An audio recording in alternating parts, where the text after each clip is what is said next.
Master minds commerce చదవాలనుకునే 10th inter విద్యార్థుల తొలి ఎంపిక. ప్రేమించాడు, నువ్వే నా దేవత అన్నాడు. పెళ్లి చేసుకుని హ్యాపీగా జీవిద్దామని ప్రామిస్ చేశాడు. ఆ అమ్మాయి కూడా అతన్ని గాఢంగానే ప్రేమించింది. పెద్దల్ని ఎదిరించి పెళ్లి చేసుకుంది. కట్ చేస్తే ఇప్పుడు ఆ యువకుడు రివర్స్ అయ్యాడు. పెళ్లి చేసుకుని కాపురం చేసి ఇప్పుడు కట్నం కోసం మరో అమ్మాయి మెడలో తాళి కట్టేందుకు సిద్ధమయ్యాడు. దేవుళ్లా కొలిచిన ఆ యువతి ఇప్పుడు రోడ్డెక్కింది. నాకు న్యాయం కావాలి, నా మొగుడు నాకు కావాలంటూ ఇంటి ముందు ధర్నాకు దిక్కింది. ఈ ఘటన ఎక్కడ జరిగింది? పూర్తి వివరాలు ఈ స్టోరీలో చూద్దాం.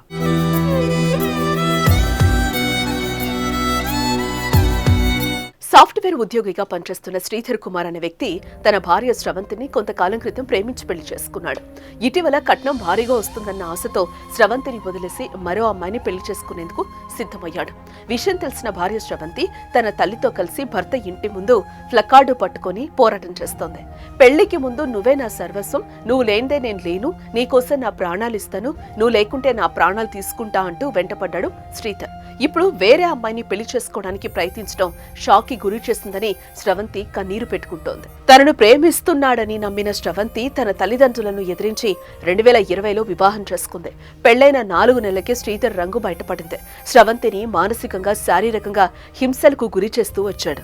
పిల్లలు పుట్టకుండా టాబ్లెట్స్ వాడమని బలవంతం చేశాడు. నీతో మోసు తీరింది, ఇక నువ్వు నాకు అవసరం లేదు అంటూ రోజు తిడుతూ కొడుతున్నాడని స్రవంతి ఆరోపించింది. నేను వేరే అమ్మాయిని పెళ్లి చేసుకుంటున్నా, నువ్వు నా ఇంట్లో నుంచి వెళ్లిపో అని గెంటేశాడు.